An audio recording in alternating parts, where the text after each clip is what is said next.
We're going to spend some time looking at brushes and their potential use. There's a lot of different kinds of brushes that you can use for the technique where we merge watercolor and pastels, but there's ones that work much better than others.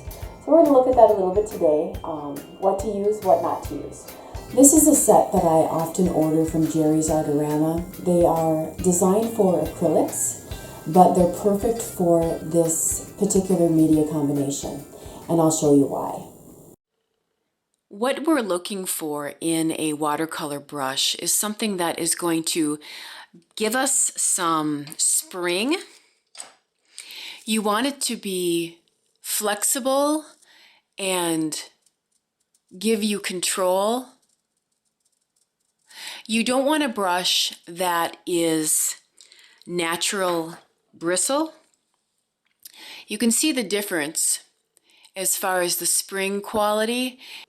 As you move this brush, you can spread the hairs apart and they stay spread. You don't want that. You want to have a synthetic bristle that when you move it and bend it, manipulate it, it's going to spring back into place.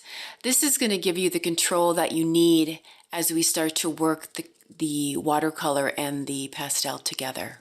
You don't want to use a brush that is a natural hair bristle because it will leave hairs on your paper. Again, we're working with sanded paper, so it's very rough and hard on your brushes. My brushes are in a variety of conditions and shapes. All are useful. I don't invest a large amount of money in my brushes because I know that they'll probably only last me a few years. I'm quite rough on my brushes. I'm going to show you what I mean by wanting a brush that gives you control. So I'm going to use two different brushes, one synthetic and one natural hair brush on just simple watercolor paper. Right now I've just loaded my brush with some paint and water and I'm going to apply it to the paper.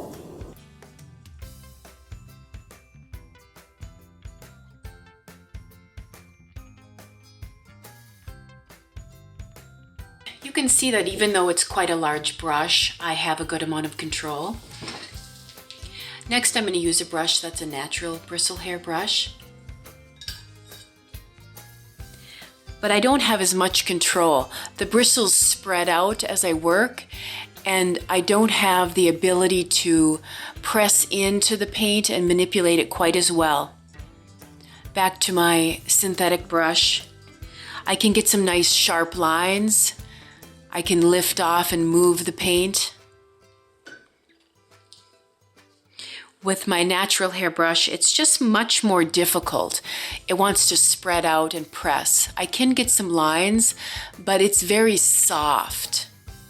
The biggest issue that we face with these is the lack of control and the fact that the natural bristle brush will leave hairs on our paper. Not good.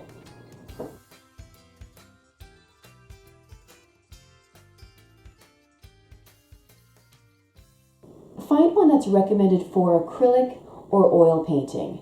I would avoid watercolor brushes. Most of the time they are natural hair bristles or not quite as flexible or strong as we need them. We need something that has a good amount of control.